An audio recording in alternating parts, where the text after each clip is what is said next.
নিজেকে বড় মনে করা এটা শয়তানের অ্যাটিটিউড। বিশ্বাসীরা কখনো নিজেকে বড় মনে করে না, তারা কখনো অ্যারোগেন্ট অ্যাটিটিউডের হতে পারে না। কারণ আল্লাহ রাসূল সাল্লাল্লাহু আলাইহি ওয়াসাল্লাম আমাদেরকে শিখিয়েছেন, আল্লাহুম্মা জাআল ফি আইনি সাগীরা ওয়া ফি আ'ইউনিন নাসি কাবীরা। হে আল্লাহ, আপনি আমার চোখে আমাকে ছোট বানান, মানুষের চোখে আপনি আমাকে বড় বানান। আসসালামু আলাইকুম ওয়া রাহমাতুল্লাহি ওয়া বারাকাতুহু। নাহমাদুহু ওয়া নুসাল্লি আলা রাসূলিহিল কারীম। আম্মা বা'দু, ফাআউযু বিল্লাহি মিনাশ শাইতানির রাজীম। বিসমিল্লাহির রহমানির রহিম। আদম আলাইহিস সালাম, তিনি হচ্ছেন আবুল বাশার, মানবমণ্ডলীর আদি পিতা। তিনি এই পৃথিবীর প্রথম মানুষ এবং প্রথম নবী।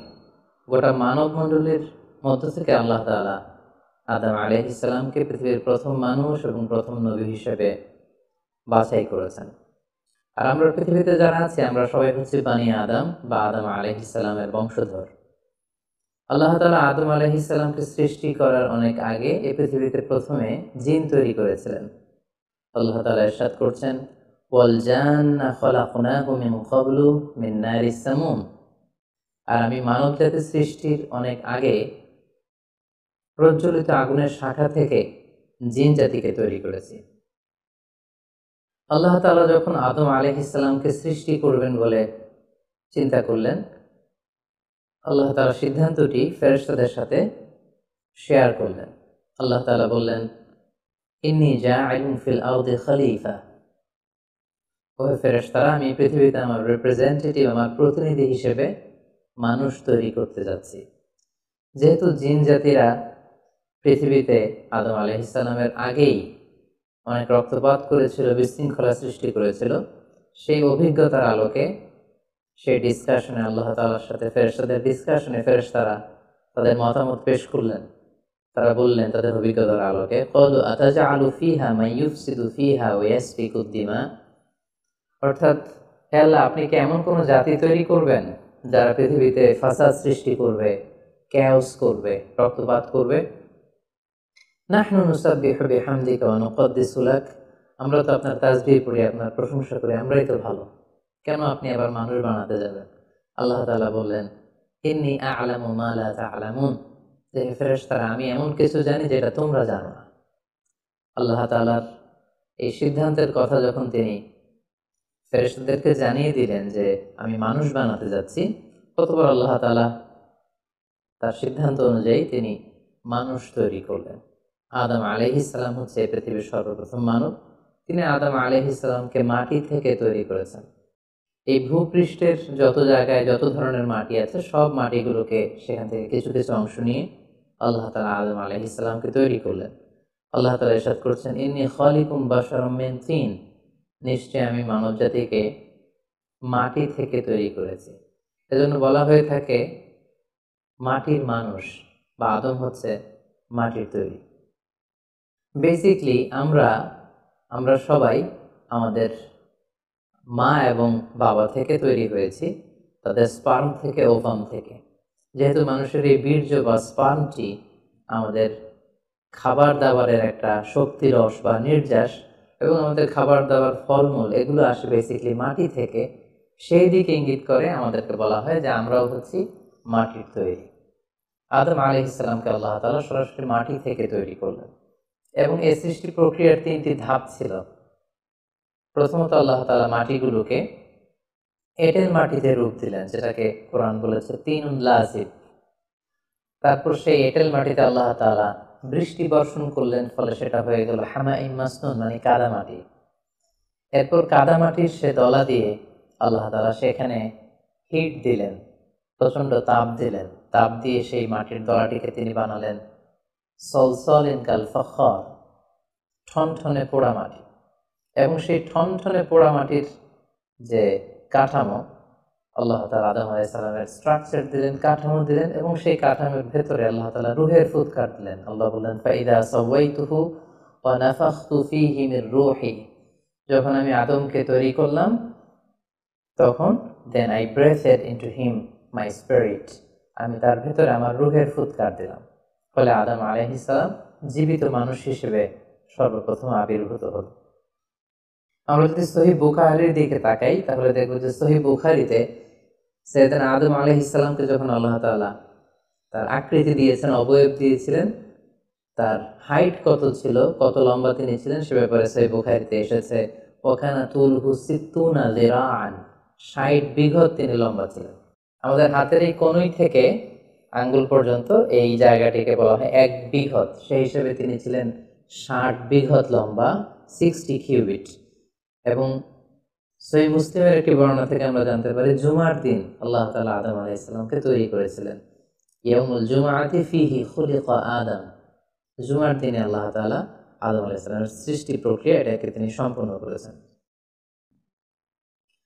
আদম আলাইহিস সালামকে তৈরি করার পরে আল্লাহ তাআলা ফেরেশতাদেরকে এবং আদম আলাইহিস সালামকে একসাথে করে একটি মক টেস্ট নিলেন। সেখানে আল্লাহ তাআলা তাদের সবাইকে কিছু শব্দের নাম শিক্ষা দিলেন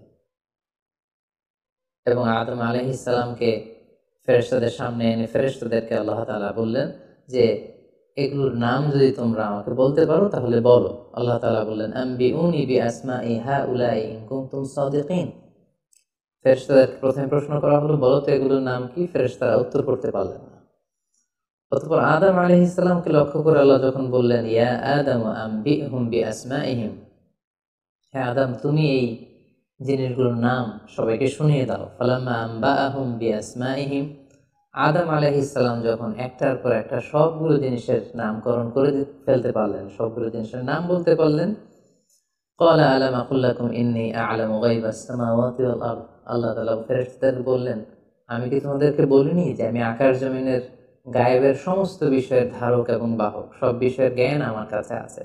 সো আদমকে আমি এমন কিছু স্পেশাল ফিচার দিয়ে তৈরি করেছি যেগুলো অ্যাঞ্জেলদের মধ্যে ল্যাকিংস ছিল, ফলে ফেরেশতারা সেগুলো জানার পরেও সেগুলোর নাম আল্লাহ তাআলাকে রিপিট করে বলে শোনাতে পারেনি। কিন্তু আদম আলাইহিস সালাম সবগুলো জিনিসের নাম একটার পর একটা তিনি বলে ফেলতে পারলেন।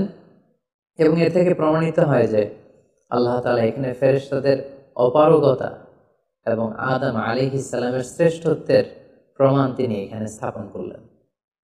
অনেকে প্রশ্ন করে থাকে যে আল্লাহ তাআলা আদম আলাইহিস সালামকে স্পেশালি এই জিনিসগুলোর নাম শিক্ষা দিয়েছিলেন, ফলে আদম আলাইহিস সালাম বলতে পেরেছেন, কিন্তু ফেরেশতাদেরকে তো এই জিনিসগুলোর নাম শিক্ষা দেওয়া হয়নি। তো তারা কি করে বলবে? কোরআনের কোথাও এটা সুস্পষ্ট বলা হয়নি যে আল্লাহ তাআলা যখন এই জিনিসগুলোর নাম শিক্ষা দিচ্ছিলেন তখন আলাদা করে আদম আলাইহিস সালামকে শিক্ষা দিচ্ছিলেন। বরং এমন হতে পারে যে শেখানোর প্রক্রিয়াটি যখন চলছিল তখন ফেরেশতা এবং আদম তারা সকলেই উপস্থিত ছিল, কিন্তু আদম আলাইহিস সালামকে আল্লাহ তাআলা এমন কিছু মানবিক বৈশিষ্ট্য স্পেশাল ফিচার দিয়ে তৈরি করেছেন যার ফলে তিনি এগুলোর উত্তর করতে পেরেছিলেন। কিন্তু ফেরেশতাদের মধ্যে বিষয়গুলো না থাকার কারণে ফেরেশতারা সেগুলোর উত্তর করতে পারেনি। ফেরেশতাদের সামনে আদম আলাইহিস সালামের শ্রেষ্ঠত্বের প্রমাণ হওয়ার পরে আল্লাহ তাআলা সকল ফেরেশতাদেরকে আদেশ করলেন যে তোমরা আদম আলাইহিস সালামকে একটা সম্মানসূচক সেজদা দাও, যেটাকে অনারারি প্রস্ট্রেশন বলে। আল্লাহ তাআলা বললেন উসজুদু লি আদম ফাসাজাদু ইল্লা ইবলিস আবা ওয়াস্তাকবারা ওয়া কানা মিনাল কাফিরিন। আল্লাহ তাআলা আদেশ দেওয়ার সাথে সাথেই সকল ফেরেশতারা সেজদা দিল। আসলে সেজদাটা কেমন ছিল আমরা জানি না। আমরা সাধারণত রুকু করলে we just bow down our head just little bit, আমরা আমাদের মাথা একটু নিচু করি। আমরা যখন সেজদা দেই আমরা আমাদের কপাল মাটিতে ছুঁয়ে দেই, এটা হচ্ছে আমাদের সেজদা।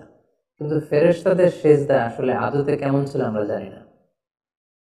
এজন্য ফেরেশতাদের কোনো বিষয়, জিনদের কোনো বিষয়, এটা যদি আমরা আমাদের মতো করে কল্পনা করি এটা ভুল হবে। বরং যেভাবে সেজদা দেওয়ার দরকার ছিল ফেরেশতারা ঠিক সেভাবেই আদম আলাইহিস সালামকে সেজদা দিয়েছেন। কিন্তু এই সেজদাটি ইবাদতের সেজদা নয়, কারণ ইবাদত হিসেবে সেজদা দেওয়া যাবে শুধুমাত্র কেবলমাত্র আল্লাহ তাআলাকে। এই সেজদাটি ছিল সম্মানসূচক সেজদা, অনারারি প্রস্ট্রেশন। ফাসাজাদু ইল্লা ইবলিস, আল্লাহ তাআলা আদেশ দেওয়ার সাথে সাথে সকল ফেরেশতারা সিজদা দিল, ইবলিস ছাড়া। আবা ওয়াস্তাকবারা ওয়া কানা মিনাল কাফিরিন, সে সিজদা দিতে অস্বীকৃতি জানালো, ফলে সে কাফিরদের অন্তর্ভুক্ত হয়ে গেল। এখন প্রশ্ন হচ্ছে হু ইজ দিস ইবলিস? ইবলিস কে? এতক্ষণ পর্যন্ত আমরা আল্লাহ তাআলার সাথে ফেরেশতাদের ডিসকাশন, শেয়ারিং শুনেছি। আদম আলাইহিস সালামকে হঠাৎ করে সৃষ্টি করলেন, কিন্তু নাও এ নিউ ক্যারেক্টার অ্যাপিয়ার্ড, নতুন একটি ক্যারেক্টার চলে এসেছে, সেটা হচ্ছে ইবলিস। ইবলিস হচ্ছে এক মহাজ্ঞানী সত্তা, যে হচ্ছে কানা মিনাল জিন। কোরআন আমাদেরকে কনফার্ম করেছে কানা মিনাল জিন্নি ফাফাসাকা আন আমরি রাব্বি। ইবলিস বা শয়তান বেসিক্যালি জিন জাতির অন্তর্গত। আমরা আমাদের আদম আলাইহিস সালামের আলোচনার শুরুতেই বলেছি যে আল্লাহ তাআলা মানব সৃষ্টির আগে এই পৃথিবীতে জিন তৈরি করেছিলেন। ইবলিস হচ্ছে সেই জিনের অন্তর্গত। সে ইবাদতে এত বেশি পরিশ্রমী ছিল, সে বেশি বেশি ইবাদত করতে করতে আল্লাহ তাআলার প্রিয় সত্তায়, প্রিয় ভাজনে পরিণত হয়েছে। ফলে আল্লাহ তাআলা তার স্ট্যাটাসকে অনেক হাই করে দিয়েছেন এবং ফেরেশতাদের সাথে থাকবার সুযোগ করে দিয়েছিলেন। তাকে আল্লাহ তাআলা এতটাই সম্মান দিয়েছিলেন, সে চাইলেই আল্লাহ তাআলার সাথে সরাসরি কথা বলতে পারত। কিন্তু আল্লাহ তাআলা যখন আদম আলাইহিস সালামকে সেজদা দেওয়ার আদেশ করলেন, সবাই সেজদা দিল ইবলিস ছাড়া। আল্লাহ তাআলা এ পর্যায়ে ইবলিসকে জিজ্ঞেস করলেন, মা মানাআকা আল্লা তাসজুদা ইয আমারতুক। হে ইবলিস, কিসে তোমাকে বাধা দিল সেজদা দিতে? কেন তুমি সেজদা দিলে না? সবাই যেখানে সেজদা দিল, তুমি কেন সেজদা দিলে না? ইবলিস তখন উত্তরে বলল, আনা খায়রুম মিনহু খালাকতানি মিন নার ওয়া খালাকতাহু মিন তিন। আমি আদমের চাইতে শ্রেষ্ঠ। সে আল্লাহর সাথে আর্গুমেন্ট দিতে শুরু করলো, লজিক দিতে শুরু করলো। সে যদি অন্তত এতটুকু বলতো যে আল্লাহ, আপনি কেন আমাকে সেজদা দিতে বলছেন, আমি এটার সিগনিফিকেন্স, এটার কারণ জানতে চাই, অথবা আল্লাহ আমি ভুল করে ফেলেছি, আপনি আমাকে ক্ষমা করুন, এর কোনোটাই না করে সে আল্লাহর সাথে আর্গুমেন্ট দিতে লাগলো। আর্গুমেন্টেটিভ একটা অ্যাটিটিউড তার মধ্যে গ্রো করলো। সে বলল, খলাকতানি মিন নার ওয়া খলাকতাহু মিন তিন। আপনি আমাকে সৃষ্টি করেছেন আগুন থেকে, আদমকে সৃষ্টি করেছেন মাটি থেকে। আগুন হচ্ছে ঊর্ধ্বমুখী, আগুনের লেলিহান শিখা দাউ দাউ করে উপরের দিকে উঠতে থাকে, আর মাটির চাকা ঢিলা, ছেড়ে দিলে নিচে পড়ে যায়। সো ঊর্ধ্বমুখী কোনো জিনিস তো নিম্নমুখী কোনো জিনিসের কাছে নত হতে পারে না। আমি কেন সেজদা দেব? সে যখন আল্লাহ তাআলার কাছে এইভাবে যুক্তি তর্ক স্থাপন করলো, আল্লাহ তাআলা তার র্যাঙ্কিংকে নষ্ট করে দিলেন। আল্লাহ বললেন যে তুমি বিতাড়িত, অভিশপ্ত, লাঞ্ছিত এবং ধিক্কৃত। আল্লাহ তাআলা তার যে হাই র্যাঙ্ক এবং স্ট্যাটাস, সেই পদমর্যাদা, তাকে পদমর্যাদাচ্যুত করা হলো। ফলে সে তার আগের অবস্থানে আর থাকলো না। সে আল্লাহ তাআলাকে এবার বলতে আরম্ভ করলো, ক্বালা আনজিরনি ইলা ইয়াউমি ইউবআসুন। হে আল্লাহ, এত বছর আমি ইবাদত করার পরে আপনার প্রিয় ভাজন হলাম, কিন্তু শুধু আদমকে সম্মানসূচক সেজদা প্রদর্শন না করার কারণে আপনি আমার স্ট্যাটাসকে নামিয়ে দিলেন, আপনি আমাকে ধিক্কৃত, অভিশপ্ত বলে ঘোষণা করলেন। তাহলে আমি আপনার কাছে একটা জিনিস চাই, সেটা হচ্ছে আনজিরনি ইলা ইয়াউমি ইউবআসুন। আপনি আমাকে কিয়ামত পর্যন্ত হায়াত দিন, যাতে আমি কিয়ামত পর্যন্ত বেঁচে থাকতে পারি। এবং সে শুধু আল্লাহর সাথে আর্গুমেন্ট দিয়েই ক্ষান্ত হয়নি, সে এ পর্যায়ে আল্লাহ তাআলাকে চ্যালেঞ্জ ছুড়ে দিল। বেসিকলি যদিও ইবলিস এত এত ইবাদত করে আল্লাহ তাআলার প্রিয় হয়েছিল, ফেরেশতাদের পর্যায়ে চলে গিয়েছিল, আল্লাহ তাআলা তার সাথে ডিরেক্টলি কথা বলতো, কিন্তু ইবলিসের ভেতরে একটা সুপ্ত অহমিকা বোধ ছিল। আল্লাহ তাআলা চেয়েছেন এই ইনসিডেন্টের মধ্য দিয়ে সেই সুপ্ত অহমিকা বোধটা প্রকাশ করে দিতে। ইবলিস ভাবতো যে কেউ আমাকে ছাড়িয়ে যেতে পারবে না, আমি সবার চাইতে শ্রেষ্ঠ। সে বলেছিল, আনা খায়রুম মিনহু, আমি তার চেয়ে শ্রেষ্ঠ। তার ভেতরে যে সুপ্ত অহমিকা বোধ, এই যে অ্যারোগ্যান্স, এই যে ইগোইস্টিক সমস্যা, আল্লাহ তাআলা চেয়েছেন এই ঘটনার অবতারণা ঘটিয়ে ইবলিসের ভেতরকার এই অহমিকা বোধকে প্রকাশ করে দিতে, এবং সেটাই ঘটেছে। এবার সে আল্লাহ তাআলাকে চ্যালেঞ্জ দিয়ে বলল যে আল্লাহ, আপনি আমাকে কিয়ামত পর্যন্ত হায়াত দিন, লা আকউদান্না লাহুম সিরাতাকাল মুস্তাকিম। আপনার এই আদম সন্তান, বনি আদমের যারা পৃথিবীতে আসবে, তারা কি করে জান্নাতে যায় সেটা আমি দেখে নেব। আমি সিরাতুল মুস্তাকিমের সামনে বসে থাকবো, যাতে করে তারা সরল সঠিক পথ পেতে না পারে, তারা যাতে সত্যের পথে থাকতে না পারে।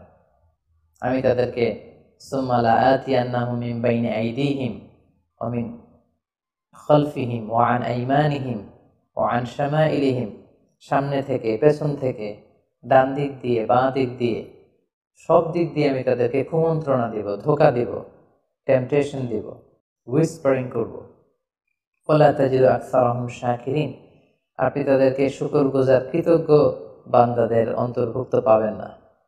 আল্লাহ তাআলা বললেন, লামান তাবিআকা মিনহুম লাআমলাআন্না জাহান্নামা মিনকুম আজমাইন। তুমি আমাকে চ্যালেঞ্জ দিচ্ছ, ঠিক আছে, আমিও তোমার চ্যালেঞ্জ নিলাম, চ্যালেঞ্জ অ্যাকসেপ্টেড। তোমাকে এবং তোমাকে যারা ফলো করবে, ফলোয়ারদেরকে, তাদের সবাইকে দিয়ে আমি জাহান্নামকে পরিপূর্ণ করব।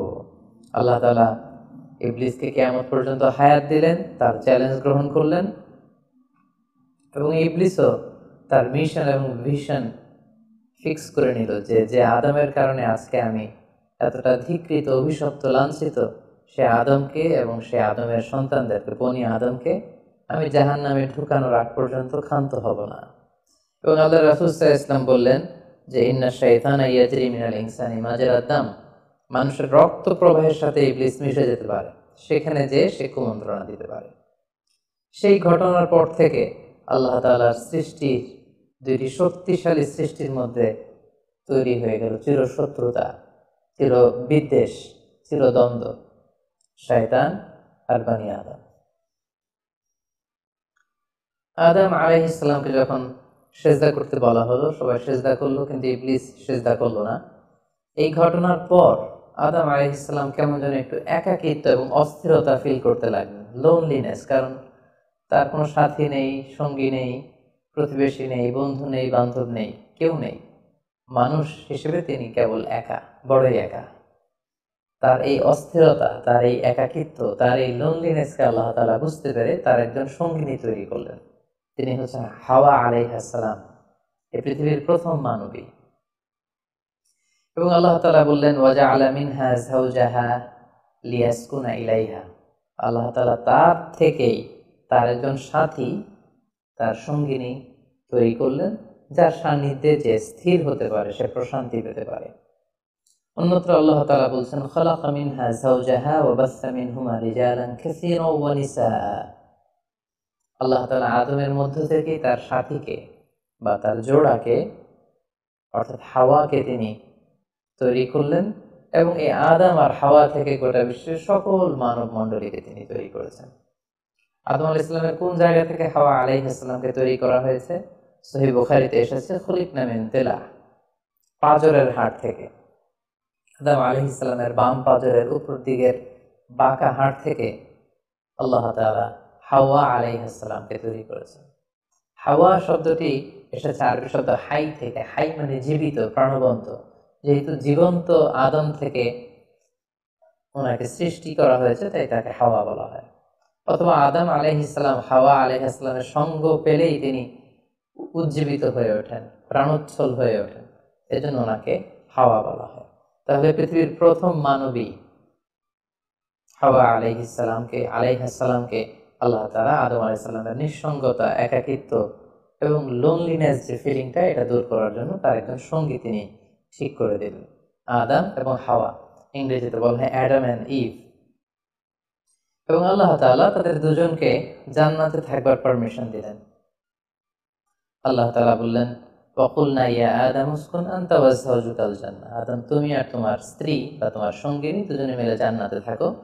তবে এক্ষেত্রে কিছু ডুজ এন্ড ডোন্টস আছে, কিছু ওয়ার্নিং আছে, কিছু প্রিকশন আছে। সেটা হচ্ছে, ওয়াকুলা মিনহা রাগাদান হাইসু শি'তুমা। এই বাগানে, এই জান্নাতের যেখান থেকে মনে যায় তৃপ্তি সহকারে তোমরা উভয়ে খাও, কিন্তু ওয়ালা তাকরাবা হাযিহি শাজারাতা ফাতাকুনা মিনাল যালিমিন। জান্নাতের যেখান থেকে মনে চায় তোমরা খেতে পারো, পান করতে পারো, ঘুরে বেড়াতে পারো, আনন্দ উৎসব করতে পারো, কিন্তু ওয়ালা তাকরাবা হাযিহি শাজারা, এই গাছের ফল খাবে না। Be aware of this tree, এই গাছের কাছেও যাবে না। যদি যাও, যদি খাও, তাহলে ফাতাকুনা মিনাল যালিমিন, তোমরা জালিমদের অন্তর্ভুক্ত হয়ে যাবে। তাহলে আল্লাহ তাআলা আদম এবং হাওয়াকে জান্নাতে থাকার সুযোগ দিলেন, সেখানে কি করা যাবে, কি করা যাবে না সেটা বাতলে দিলেন, ডুজ এন্ড ডোন্টস দিলেন এবং ওয়ার্নিং দিয়ে দিলেন। কিন্তু তারপর যেটা ঘটলো সেটা হচ্ছে, আমরা জানি যে ইবলিস কিন্তু তার মিশন এবং ভিশনকে ফিক্স করে নিয়েছে যে সে আদমকে গুমরা করেই ছাড়বে, ধোঁকা দিয়েই ছাড়বে। এবং সে অনুপাতে সে সামহাও জান্নাতে ঢুকে আদম এবং হাওয়া আলাইহিস সালামকে হুইসপারিং করে, টেম্পটেশন দিয়ে, কুমন্ত্রণা দিয়ে তাদেরকে বিভ্রান্ত করে ফেলল। কোরআন বলছে ফাওয়াসওয়াসা লাহুমা শাইতান লিইউবদিয়া লাহুমা মা উরিয়া আনহুমা মিন সাওআতিহিমা। শয়তান তাদের দুজনকে টেম্পটেশন দিয়ে, কুমন্ত্রণা দিয়ে ধোঁকার মধ্যে ফেলে দিল। শয়তান এসে বলল, আমাকে আল্লাহ সৃষ্টি করেছেন অনেক আগে, তোমাদেরকে সৃষ্টি করার আগে আল্লাহ তাআলা আমাদেরকে জানিয়েছিলেন যে তোমাকে এবং হাওয়াকে আল্লাহ তাআলা এই জান্নাতে রাখতে চান না, তোমাদের দুজনকে আল্লাহ পৃথিবীতে পাঠিয়ে দিতে চান। কারণ এখানে তারাই থাকতে পারবে যারা ফেরেশতা, তোমরা ফেরেশতা নও। আর এখানে পার্মানেন্টলি থাকার জন্য, রেসিডেন্সিয়াল পারমিটের জন্য একটা জিনিস লাগে, সেটা হচ্ছে ওই গাছের ফল খেতে হয়। যারা ওই গাছের ফল খেয়ে ফেলবে তারা এখানকার চিরকালীন বাসিন্দা হয়ে যাবে, তারা কখনো পৃথিবীতে যাওয়া লাগবে না। তো এই জন্য আল্লাহ তাআলা তোমাদেরকে ফল খেতে নিষেধ করেছেন ওই গাছে। তোমরা যদি ওই গাছের ফল খেয়ে ফেলো তাহলে তোমরা এখানকার চিরস্থায়ী অধিবাসী হয়ে যাবে। কোনোভাবে আল্লাহ তাআলা তোমাদেরকে এখান থেকে তাড়াতে পারবেন না, কিন্তু আল্লাহ তাআলা চাইছেন তোমাদেরকে এখান থেকে তাড়িয়ে পৃথিবীতে পাঠিয়ে দিবেন। আমি তোমাদেরকে কসম করে বলছি, আমি তোমাদের ওয়েল উইশার, শুভাকাঙ্ক্ষী।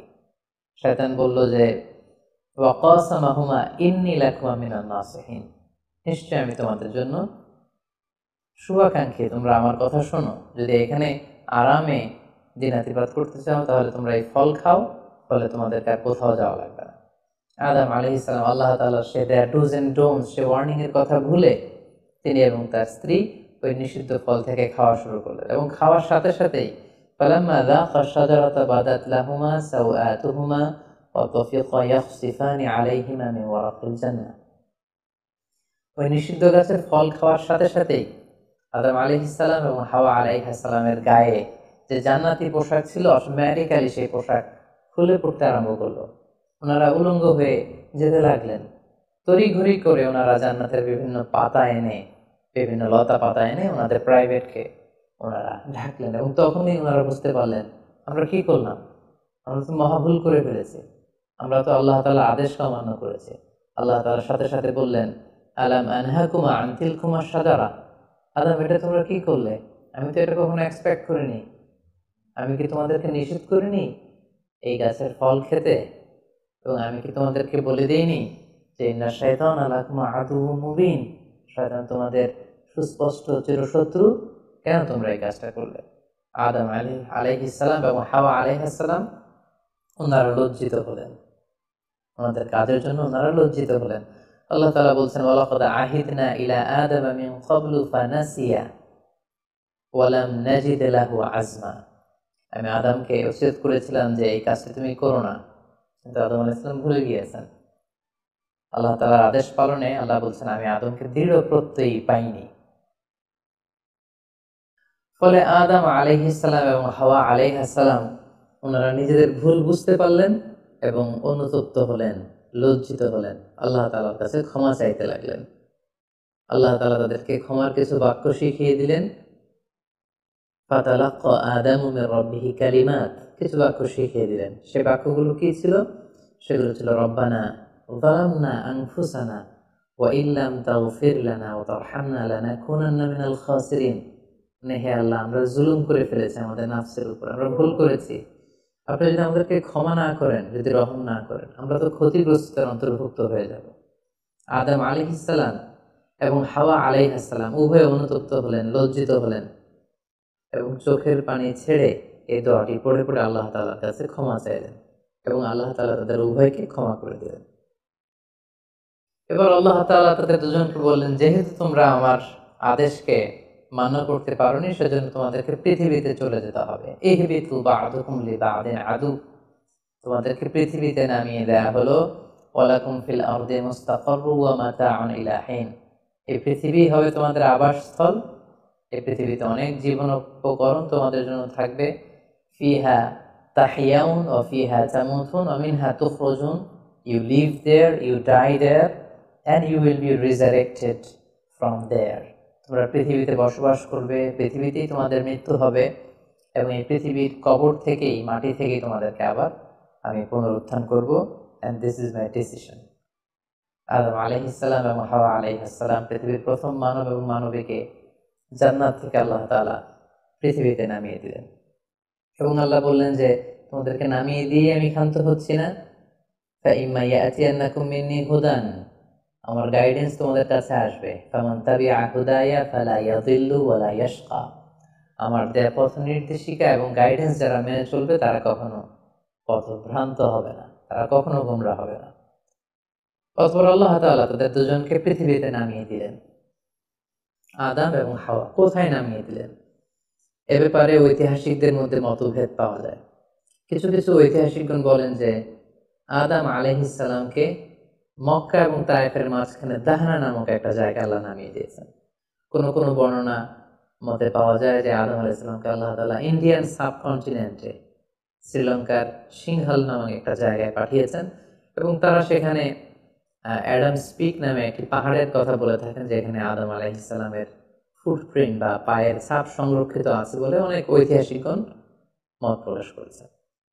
হাওয়া আলাইহিস সালামকে সৌদি আরবের জেদ্দা নগরীতে আল্লাহ তাআলা নাজিল করেন বলে অনেক ঐতিহাসিকগণ মতামত দিয়েছেন। তাহলে তারা পৃথিবীর এক এক দিকে এক একজন, অনেকদিন পরে তারা দুজন সৌদি আরবের জাবালে রাহমা, যেখানে বিদায় হজের ভাষণ দিয়েছিলেন আল্লাহ রাসূল সাল্লাল্লাহু আলাইহি ওয়াসাল্লাম, ময়দানটাকে বলা হয় ময়দানুল আরাফাত। আরাফাতের ময়দানে ওনারা আবার রিইউনাইটেড হয়েছেন এই পৃথিবীর বুকে। সম্মানিত শুধু এ পর্যায়ে আমরা জানবো how was the life of Adam and Eve on earth. এই পৃথিবীতে আদম আলাইহিস সালাম এবং হাওয়া আলাইহিস সালামের একেবারে পৃথিবীর শুরুর দিকের জীবন পরিক্রমাটা কেমন ছিল। হাউ ওয়াজ দেয়ার লাইফ, কিভাবে তারা তাদের জীবন অতিবাহিত করেছেন। আমরা জানি যে তাদের দুজনের মাধ্যমেই হিউম্যান হিস্ট্রি শুরু হয়েছিল, মানব ইতিহাস। তাদের জীবন পরিক্রমাটা কিছুটা ভিন্ন, আমাদের চাইতে ভিন্ন, যেহেতু তারাই পৃথিবীর প্রথম মানব এবং মানবী। তাদের কোনো প্রতিবেশী নেই, তাদের কোনো বন্ধু বান্ধব নেই, পৃথিবীতে আর কোনো মানুষ তাদের আশেপাশে ছিল না, শুধু তারাই। তো সেক্ষেত্রে এক আল্লাহ তাআলার ইবাদত ছাড়া তাদের মৌলিক যে কাজটা ছিল সেটা ছিল পপুলেশন, কাল্টিভেশন অ্যান্ড কনস্ট্রাকশন। কি করে জনসংখ্যা বৃদ্ধি করা যায় পৃথিবীতে, কি করে সন্তান লালন পালন করা যায়, কি করে চাষাবাদ করা যায়, কি করে ফার্মিং করা যায় এবং কি করে মানব সভ্যতার বিনির্মাণ করা যায়, এটাই ছিল পৃথিবীর প্রথম মানব এবং এই মানবের প্রধানতম দায়িত্ব। যেহেতু ওনারা যদি নতুন প্রজন্ম তৈরি না করেন, ওনারা যদি চাষাবাদ না করেন, ওনারা যদি সভ্যতা বিনির্মাণ না করেন, তাহলে পৃথিবীতে মানব সভ্যতা টিকে থাকবে না। ফলে মৌলিক ইবাদতের পাশাপাশি এগুলোই ছিল ওনাদের কাজ। আল্লাহ তাআলা সব শিখিয়ে দিলেন কিভাবে গাছ রোপণ করতে হয়, কিভাবে চাষাবাদ করতে হয়, কিভাবে ছাগল গরু এগুলো লালন পালন করতে হয় এবং সেখান থেকে কিভাবে দুধ দহন করে নিজেদের খাবারের যোগান দিতে হয়। বেসিকলি আদম আলাইহিস সালামের কাছে যে সহিফাগুলো নাজিল হয়েছিল সেখানে শরীয়তের মূলনীতির চাইতে কিভাবে পৃথিবী আবাদ করতে হবে এই বিষয়গুলোই বেশি স্থান পেয়েছিল। এক্ষেত্রে সবচেয়ে মজার ব্যাপার হচ্ছে আদম আলাইহিস সালামের এই জীবন পরিক্রমার সবচেয়ে গুরুত্বপূর্ণ একটি মজার বিষয় হচ্ছে যে কিছুদিন পরেই তাদের কুলকে আলোকিত করে, তাদের সংসারকে আলোকিত করে নতুন প্রজন্ম আসতে শুরু করলো এবং আদম আলাইহিস সালাম এবং হাওয়া আলাইহিস সালামের মাধ্যমে যে সন্তানরা পৃথিবীতে আসতো তারা ছিল অলওয়েজ টুইন বেবি বা যমজ সন্তান হিসেবে আসতো। সর্বপ্রথম আল্লাহ তাআলা তাদেরকে একটি সন্তান, একটি ছেলে সন্তান এবং একটি মেয়ে সন্তান দিয়ে ধন্য করলেন এবং তারা তাদের নাম রাখলেন, ছেলেটির নাম রাখলেন কাবিল, মেয়েটির নাম রাখলেন আকলিমা। এবং তারপরের বছর আবারও হাওয়া আলাইহিস সালাম গর্ভবতী হয়ে সন্তান জন্ম দিলেন।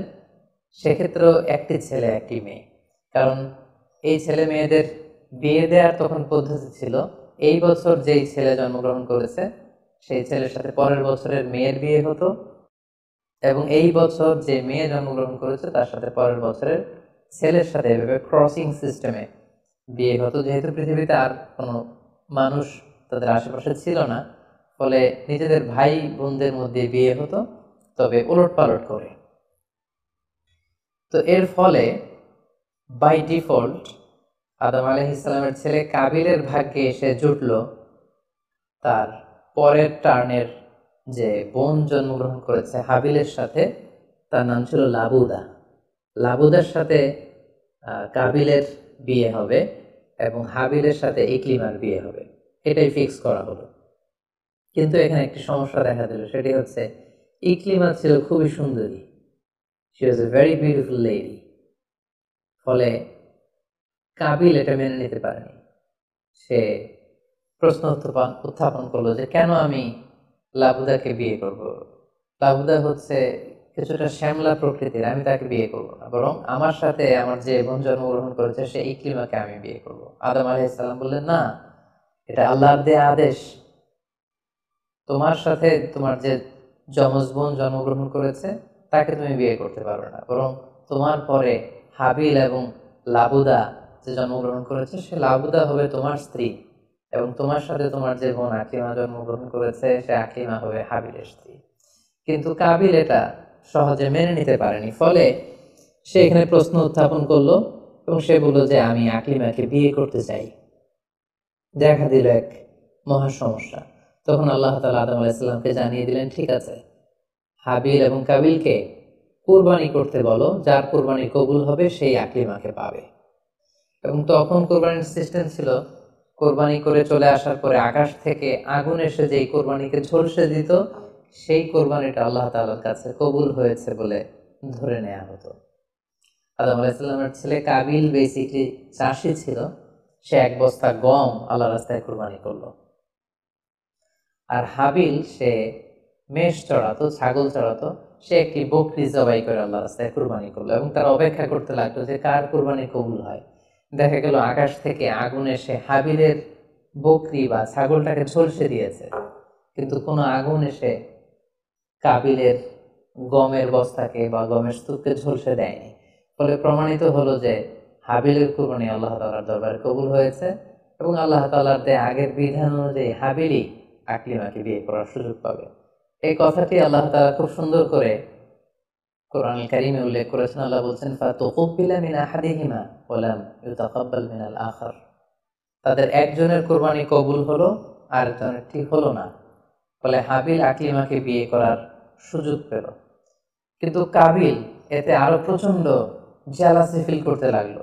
সে হিংসায় জ্বলে পুড়ে অত্যন্ত রেগে গিয়ে বলল, লা আকতুলান্নাক, হাবিল আমি তোমাকে হত্যা করব, তোমাকে হত্যা করে হলেও আমার সুন্দরী বোন আকলিমাকে আমি ছিনিয়ে নিব। তখন হাবিল বলতে লাগলো যে লাইন বাসাত্তা ইলাইয়া ইয়াদাকা লিতাকতুলানি মা আনা বিবাসিতি ইয়াদিয়া ইলাইকা লিআকতুলাক। অর্থাৎ, হে কাবিল, তুমি যদি আমাকে হত্যা করতে অগ্রগামী হও, হাত বাড়াও, আমি আমার হাতকে বাড়াবো না তোমাকে আঘাত করার জন্য।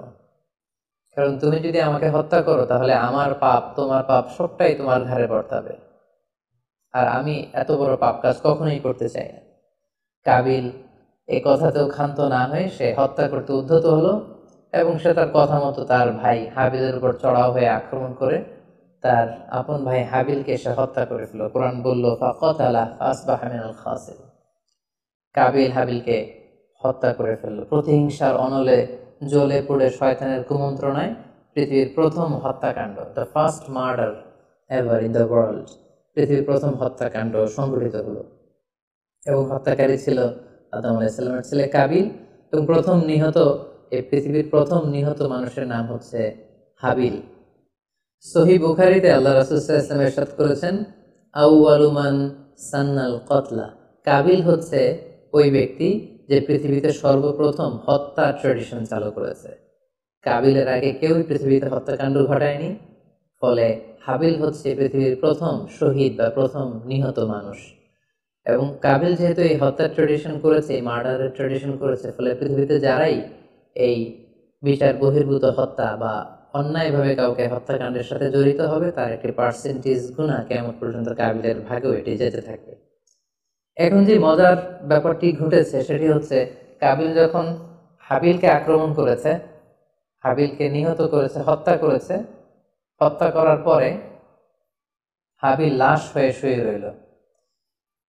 কারণ কাবিল যখন হাবিলকে আক্রমণ করেছে, হাবিলের গা থেকে যখন ব্লিডিং হয়েছে, সে ছটফট ছটফট করতে করতে এক পর্যায়ে মারা গেল। কিন্তু মারা যাওয়া কাকে বলে এটাও পৃথিবীর কেউ জানতো না। কাবিল নিজেও বুঝতে পারেনি যে এইভাবে আমি আঘাত করলে হাবিল এইভাবে মরে যাবে, তার ব্লিডিং হবে। মৃত্যু কি এটা তারা জানে না, কারণ এই পর্যন্ত এই পৃথিবীতে কেউ তো মারা যায়নি। ফলে সে দেখলো যে কিছুক্ষণ আগে আমার ভাই হাবিল আমার সাথে কথা বলছিল, এখন হাবিল আর কথা বলে না, চুপ করে শুয়ে আছে, নড়ে না চড়ে না।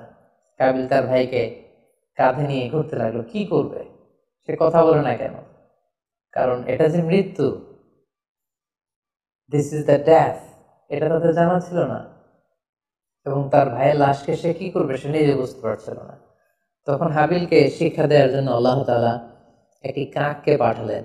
فبعث الله غرابا يبحث في الأرض ليريه كيف يواري سوءة أخيه।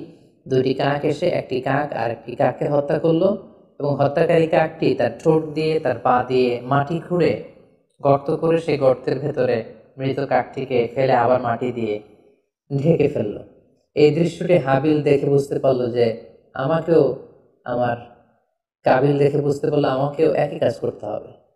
কাবিল তখন মাটি খুঁড়ে তার ভাই হাবিলকে মাটি চাপা দিয়ে পৃথিবীর প্রথম ফিউনারাল বা রিফাইং এর যে সিস্টেম, কবর দেওয়ার যে প্রক্রিয়া, এটা তিনি সারলেন। আদম আলাইহিস সালাম তখন চলে গিয়েছিলেন মক্কায় কাবা নির্মাণের কাজে বা হজের কাজে। সেখান থেকে ফিরে এসে এই ঘটনা শুনে তিনি অত্যন্ত দুঃখ পেলেন। তিনি কাবিলকে ভর্ৎসনা করলেন এবং আদম আলাইহিস সালামের সন্তান সন্ততি সবাইকে ডেকে তিনি নাসিহত করলেন। এক আল্লাহর আদেশ মেনে নেওয়ার জন্য তিনি সবাইকে আহ্বান জানালেন।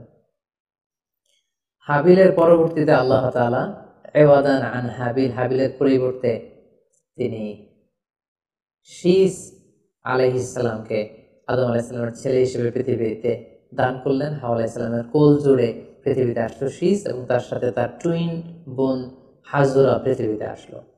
এবং আদম আলাইহিস সালামের পরে শীস আলাইহিস সালামকে আল্লাহ তাআলা নবী হিসেবে সিলেক্ট করলেন। এবং সহিহ ইবনে হিব্বানের একটি বর্ণনায় এসেছে, যদি বর্ণনাটি দুর্বল, যে শীস আলাইহিস সালামের কাছে আল্লাহ তাআলা 50টি সহিফা নাজিল করেছিলেন। দেখতে দেখতে আদম আলাইহিস সালাম তার জীবনের 1000 বছর পূর্ণ করলেন। তিনি বয়োবৃদ্ধ হয়ে আসলেন এবং তার এই নবুয়তির দায়িত্ব আল্লাহ তাআলা শীস আলাইহিস সালামের কাঁধে দেওয়ার পরে আদম আলাইহিস সালামের পৃথিবী থেকে বিদায় নিলেন। কোথায় তাকে কবর দেওয়া হয়েছে?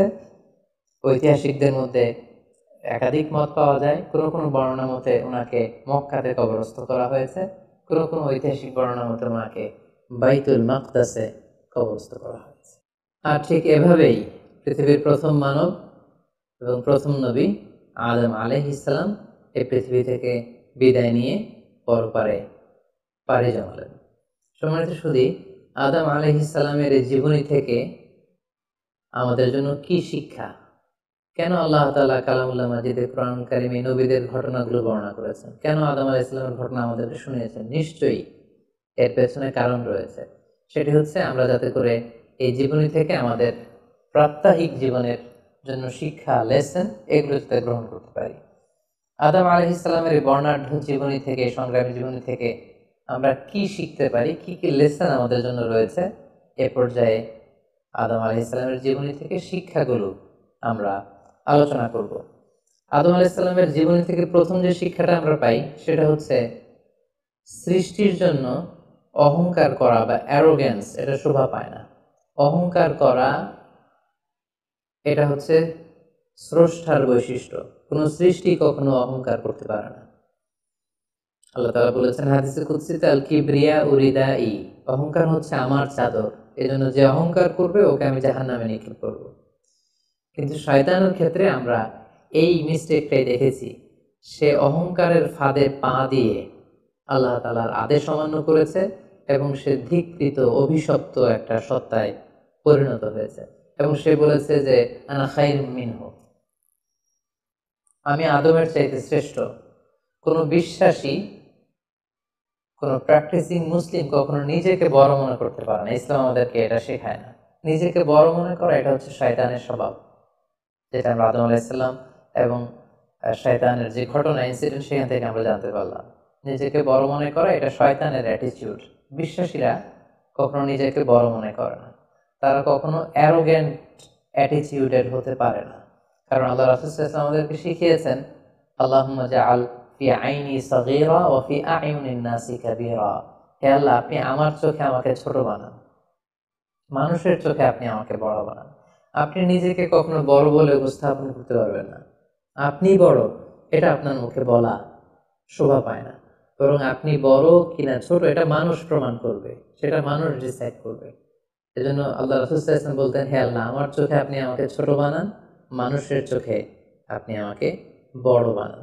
তাহলে আদম আলাইহিস সালাম এবং ইবলিসের এই ঘটনা থেকে আমরা প্রথম যে শিক্ষাটা পাই সেটা হচ্ছে আমরা যেন কখনো আমাদের অন্তরে অহমিকা বোধ লালন না করি, আমরা যেন এই ইগোইস্টিক সমস্যাতে না ভুগি, আমরা কখনো যেন অহংকারী না হই, বরং আমরা যেন বিনয়ী হতে পারি। বিনয়ী বান্দাদেরকে আল্লাহ তাআলা পছন্দ করেন। নিজেকে বড় মনে করা এটা হচ্ছে শয়তানের স্বভাব, এবং সে নিজেকে বড় মনে করেই সে অভিশপ্ত হিসেবে চিহ্নিত হয়েছে। আদম আলাইহিস সালামের ঘটনা থেকে আরো একটি শিক্ষা আমরা যেটি পাই সেটি হচ্ছে শয়তানের প্রথম মিশন ছিল মানুষের দেহ থেকে পোশাক খুলে ফেলা। আমি আবারও বলছি, মানুষের দেহ থেকে পোশাক খুলে ফেলা, নগ্নতা বা অশ্লীলতা, এটা হচ্ছে শয়তানের প্রধান হাতিয়ার। আমরা এই ঘটনা থেকে জেনেছি যে আদম আলাইহিস সালাম এবং হাওয়া আলাইহিস সালাম তারা যখন নিষিদ্ধ গাছ থেকে ভক্ষণ করলেন, তারা যখন নিষিদ্ধ ফলটি খেয়ে ফেলেন, সাথে সাথে জান্নাতের পোশাক তাদের দেহ থেকে খুলে পড়ে গিয়েছে। এবং কেন আদম আলাইহিস সালাম এবং হাওয়া আলাইহিস সালামকে শয়তান ওয়াসওয়াসা দিয়েছিল? সূরা আরাফে আল্লাহ বলছেন, লিউরিয়াহুমা সাওআতিহিমা, যাতে করে তাদের প্রাইভেট, তাদের লজ্জাস্থান প্রকাশিত হয়ে পড়ে। তাহলে আমরা এই ঘটনা থেকে আরো যে শিক্ষাটি পাই সেটি হচ্ছে নগ্নতা এবং অশ্লীলতা হচ্ছে শয়তানের প্রধান হাতিয়ার। বর্তমানে আমরা সেটাই দেখতে পাচ্ছি যে শয়তান আমাদের পোশাককে খাটো করতে যাচ্ছে। দিনকে দিন আমাদের পোশাকের ধরন এমন হতে যাচ্ছে, বিশেষ করে আমাদের বোনদের বা নারীদের পোশাকের দিকে যদি আমরা তাকাই, এটা ছোট হতে হতে এমন একটা পর্যায়ে চলে যাচ্ছে, এর মাধ্যমে কিন্তু এই নুডিটি বা নগ্নতা এবং অশ্লীলতার ছড়াছড়ি আমাদের সমাজে খুব বেড়ে গিয়েছে। এবং এটা ছিল শয়তানের প্রধান হাতিয়ার। আমাদের আদি পিতা এবং আদি মাতাকে এই নগ্নতা এবং অশ্লীলতার মাধ্যমেই, তাদের দেহ থেকে পোশাক খোলার মাধ্যমে কিন্তু শয়তান প্রথম তার শত্রুতা প্রকাশ করতে পেরেছিল। এবং কারা আসলে আমাদের শত্রু, কে আমার শত্রু, কে আমার বন্ধু, এটা আমাদেরকে জানতে হবে। আল্লাহ তাআলা খুব সুস্পষ্টভাবে কোরআনে বলেছেন যে ইন্নাহু লাকুম আদুউম মুবিন, তোমরা শয়তানের পদাঙ্ক অনুসরণ করো না, কারণ শয়তান হচ্ছে তোমাদের সুস্পষ্ট শত্রু। সো কে আমার বন্ধু, কে আমার শত্রু, এ ব্যাপারে যেন আমরা সুস্পষ্ট একটি ধারণা পেতে পারি। এই জন্য কোরআন আমাদেরকে জানিয়েছে শয়তান হচ্ছে আমাদের প্রকাশ্য শত্রু। আদম আলাইহিস সালামের এই স্টোরি থেকে আমরা আরো একটি শিক্ষা পাই, সেটা হচ্ছে আল্লাহ তাআলা যখন জান্নাতে আদম এবং হাওয়া আলাইহিস সালামকে থাকার সুযোগ দিলেন, আল্লাহ বললেন, ওয়ালা তাকরাবা হাযিহিশ শাজারা, খবরদার, যেটা মনে চায় খাও, কিন্তু ওই গাছের কাছেও যেও না। আল্লাহ তাআলা কিন্তু বলেননি ওই গাছের ফল খেও না, আল্লাহ বলেছেন কাছেও যেও না। এটা একটা কোরআনিক টার্ম, কাছেও যাওয়া যাবে না। ফল খাওয়া তো দূর কি বাত, ওই গাছের ফল খাওয়া তো অনেক পরের কথা, আগে কাছে গেলেই না ফল খাওয়া না খাওয়ার প্রসঙ্গটা আসে। এজন্য আল্লাহ তাআলা সাবধান করে বলে দিয়েছিলেন কাছেও যেও না। এটা কোরআনের একটা টার্ম। অশ্লীলতার ব্যাপারে যখন আল্লাহ আমাদেরকে সাবধান করেছেন, আল্লাহ বলেছেন ওয়ালা তাকরাবুজ জিনা, অশ্লীলতার কাছেও যেও না। যেখানে আল্লাহ তাআলা আমাদেরকে শেখাচ্ছেন যে কাছেও যেও না, কিন্তু আমরা আমাদের দেশে কাছে আসার গল্পের নাম কিন্তু এখন শুনছি। আমরা মোস্ট রিসেন্টলি কিছু বছর আগে ক্লোজ আপ ওয়ানের কাছে আসার দুর্দান্ত সব গল্প নিয়ে তারা কিছু প্রোগ্রাম করেছিলেন। সেখানে তরুণ তরুণীদেরকে খুব বেশি কাছে আসার জন্য তারা একে অপরের কাছে আসা, লাভ স্টোরিগুলো শেয়ার করা, এগুলো তারা প্রমোট করেছে। কিন্তু তার বিপরীতে কোরআনিক পয়েন্টস অফ ভিউ যদি আমরা দেখি, সেখানে কিন্তু আমরা ভিন্ন কনসেপশন দেখতে পাই। সেখানে কোরআন আমাদেরকে বলেছে যে কাছেও যাওয়া যাবে না, তোমরা কাছেও যেও না। সো এই বিষয়টি যেন আমরা মনে রাখবার চেষ্টা করি। আদম আলাইহিস সালামের ঘটনা থেকে আরো একটি শিক্ষা আমরা পাই, সেটা হচ্ছে শয়তান সবসময় আমাদেরকে অস্থির বানাতে চেষ্টা করে। মানে আমার আরো লাগবে, আমার আরো চাই, আমার আরো পেতে হবে। যেমন জান্নাতে নিঃসন্দেহে আদম এবং হাওয়া আলাইহিস সালামের জন্য কোনো অভাব ছিল না, সব কিছু সেখানে ছিল। তারপরেও কেন তাদেরকে যেটাকে নিষিদ্ধ করা হয়েছে ওই ফল কেন খাওয়া লাগবে? শয়তান এসে সেই কাজটাই করেছে। শয়তান বোঝাতে চাচ্ছে তোমাদের আরো লাগবে, আরো এই অফুরন্ত খাবার এবং নাজ নেয়ামতে তোমাদের হবে না, বরং যেটা আল্লাহ নিষেধ করেছে ওইটাতেই যেতে হবে। সো এটা হচ্ছে শয়তানের একটা ধোঁকা দেওয়ার পদ্ধতি। শয়তান সবসময় আমাদেরকে আরো চাই, আমাদের আরো লাগবে, আরো পাওয়ার জন্য শয়তান আমাদেরকে উৎসাহিত করে। এরকম আরো আরো করে যখন আমরা এসবের পেছনে ছুটতে থাকি, ফলে আমরা অস্থির হয়ে উঠি। শয়তান কখনোই চায় না আমরা যেন প্রশান্ত চিত্তের অধিকারী থাকি, আমরা যেন ধীরস্থির থাকি। আপনি যখনই ধীরস্থির হবেন, আল্লাহর সিদ্ধান্তে যখন আপনি সন্তুষ্ট হবেন, তখনই আপনার মনে একটা প্রশান্তি চলে আসবে। ফলে আপনি তখন আল্লাহকে নিয়ে ভাবার সুযোগ পাবেন, আপনার জীবনকে নিয়ে সন্তুষ্ট হবেন। তখন আপনার মধ্যে একটা কামনেস, একটা ট্রাঙ্কুইলিটি চলে আসবে। কখনোই শয়তান এটা চায় না, বরং শয়তান সবসময় একটা প্রতিযোগিতার মধ্যে রেখে আরো লাগবে, আরো চাই, এরকম একটা উন্মাদনা, অস্থিরতা শয়তান সবসময় আমাদের মধ্যে ছড়িয়ে দিতে চায়। এই গল্প থেকে আমরা আরো একটা জিনিস শিখতে পারি, সেটা হচ্ছে দ্য পাওয়ার অফ দোয়া। দোয়ার যে কত বড় শক্তি, একটু খেয়াল করে দেখুন যে আল্লাহ তাআলা শয়তানের দোয়াও কিন্তু ফিরিয়ে দেয়নি, কিন্তু আমরা অল্পতে নিরাশ হয়ে যাই। শয়তান বলেছিল, আল্লাহ তুমি আমাকে চিরকাল বেঁচে থাকার সুযোগ দাও, লম্বা হায়াত দাও। আল্লাহ এই দোয়া কবুল করলেন। শয়তান বললেন, আল্লাহ আমি ডানে বায়ে সামনে পেছনে সব দিক থেকে যেন আদম এবং হাওয়াকে, মানুষকে কুমন্ত্রণা দিতে পারি, তুমি সুযোগ দাও। আল্লাহ সুযোগ দিলেন, আল্লাহ দোয়া কবুল করলেন। শয়তান বলল, আল্লাহ আমি যেন মানুষের শিরায় উপশিরায় রক্তের প্রবাহের ভেতরে ঢুকে যেন আমি টেম্পটেশন দিতে পারি। আল্লাহ তাআলা এটাও কবুল করলেন। তো যে আল্লাহ তাআলা শয়তানের দোয়া কবুল করে ফেলতে পারেন, সে আল্লাহ তাআলা কি আমাদের দোয়া কবুল করবেন না? অবশ্যই করবেন। তো সেক্ষেত্রে দোয়ার মতো দোয়া করতে হবে। সিনসিয়ার দোয়া ইজ লাইক এ মিসাইল। আপনি যদি সিনসিয়ারলি দোয়া করেন, এটা মিসাইলের মতো। মিসাইল হামলা করলে যেমনি লক্ষ্যবস্তুতে যে ভেদ করে, তেমনি দোয়ার মতো যদি দোয়া করা যায়, চাওয়ার মতো যদি আল্লাহ তাআলার কাছে চাওয়া যায়, সেই দোয়াটাও আল্লাহ তাআলা কবুল করবেন। দোয়া ইটস অ্যান আর্ট, এটা একটা শিল্প। কেমন করে চাইতে হয়, কেমন করে দোয়া করতে হয়, সেটাও জানতে হয়। তো আমরা যখন আল্লাহ তাআলার কাছে চাইবো, আমরা যেন খুব সিনসিয়ারলি চাই। 5 নাম্বার যেই শিক্ষাটি আমরা পাই, সেটা হচ্ছে রিপেন্টেন্স, অনুতপ্ত হওয়া। শয়তানও আল্লাহর আদেশ অমান্য করেছে, আদম আলাইহিস সালামও আদেশ অমান্য করেছে। আল্লাহ বলেছেন সেজদা দাও, শয়তান সেজদা না দিয়ে আদেশ অমান্য করল। আল্লাহ তাআলা আদমকে বলেছেন এই গাছের কাছে যেও না, আদম আলাইহিস সালাম ভুল করে খেয়ে তিনিও আদেশ অমান্য করলেন। পার্থক্যটা কোথায়? পার্থক্য হচ্ছে শয়তান ভুল করে সে ভুলের উপর অটল থেকে গিয়েছিল, অহংকার করেছিল, কিন্তু আদম আলাইহিস সালাম ভুল করে তিনি অনুতপ্ত হয়েছিলেন। শয়তান ভুল করে ভুলের উপর স্থির থাকে, আর আল্লাহর প্রিয় বান্দারা ভুল করে তারা আল্লাহ তাআলার কাছে ক্ষমা চায়। আমরা মানুষ হিসেবে আমাদের ভুল হতেই পারে, এটা খুবই স্বাভাবিক। কুল্লুকুম খাত্তা, তোমরা সবাই পাপী, ওয়া খায়রুল খাত্তাইনা তাওয়াবুন।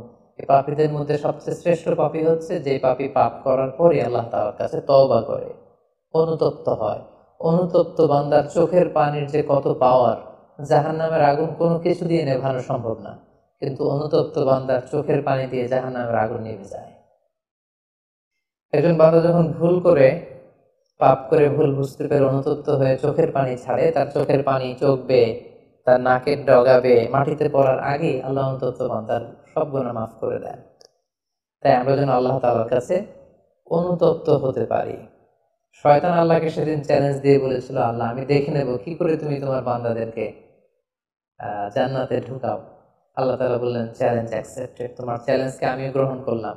তুমি আজীবন আমার বান্দাদেরকে ধোঁকা দিবে, কিন্তু আমার বান্দা যখন অনুতপ্ত হয়ে চোখের পানি ছেড়ে ক্ষমা চাইবে, আমি জীবনের সব গুনাহ মাফ করে দেব। সো অনুতপ্ত হয়ে আল্লাহর কাছে চাওয়ার এই সুযোগকে যেন আমরা নষ্ট না করি। আমরা যেন ভুল করলে আল্লাহ তাআলার কাছে ক্ষমা চাই, আমরা যেন তাওবা করে ফিরে আসি।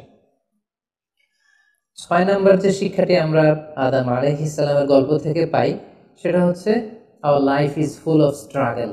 আমাদের জীবনটা হচ্ছে খুবই স্ট্রাগল করে এই জীবনটাকে লিড করতে হয়।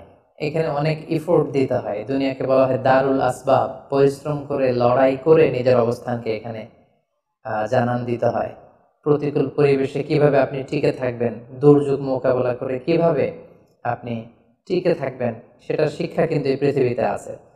যেমন আদম আলাইহিসসালাম, হাওয়া আলাইহিসসালাম যখন পৃথিবীতে এসেছেন, তাদের জন্য সবকিছু যে একেবারে প্রিপেয়ার্ড ছিল ব্যাপারটা এমন নয়।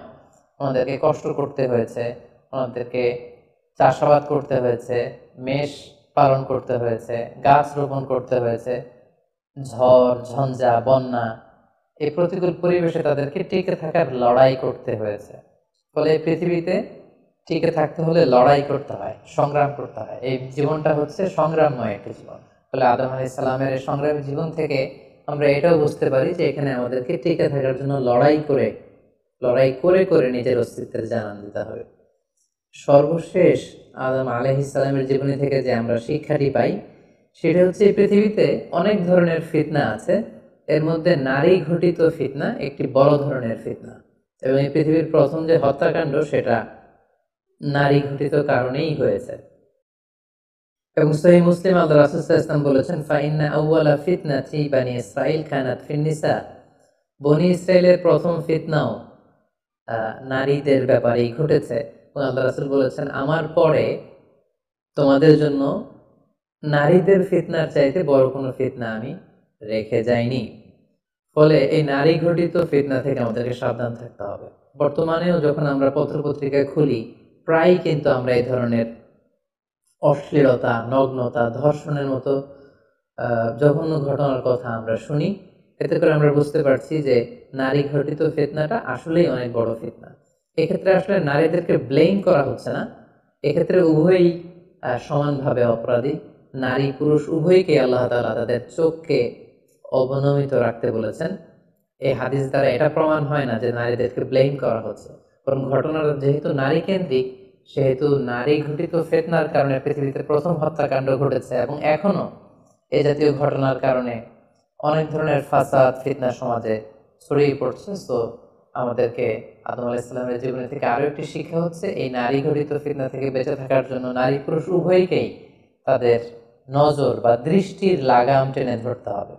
দৃষ্টিকে যদি আমরা নিয়ন্ত্রণ করতে না শিখি, তাহলে ফিতনা কমানো সম্ভব না। আল্লাহ রাসূল সাল্লাল্লাহু আলাইহি ওয়াসাল্লাম বলেছেন, আন-নাযার সাহমুন মিন সিহামি ইবলিস, দৃষ্টি হচ্ছে শয়তানের বিষ মাখানো তীরবানের মধ্যে থেকে একটি তীর। এই বিষ মাখানো তীর দিয়ে শয়তান নারী পুরুষকে কাবু করে অশ্লীলতার পথের দিকে নিয়ে যায়। সম্মানিত শুধু এই ছিল আদম আলাইহিস সালামের সংগ্রামী জীবন কাহিনী এবং ওনার জীবনী থেকে আমাদের জন্য কিছু লেসন বা শিক্ষা। আল্লাহ তাআলা আমাদের সবাইকে নবীদের রেখে যাওয়া পথ এবং মতে, তাদের অনুসৃত পথে আমাদেরকে পরিচালিত করুক। আসসালামু আলাইকুম ওয়া রাহমাতুল্লাহি ওয়া বারাকাতুহু।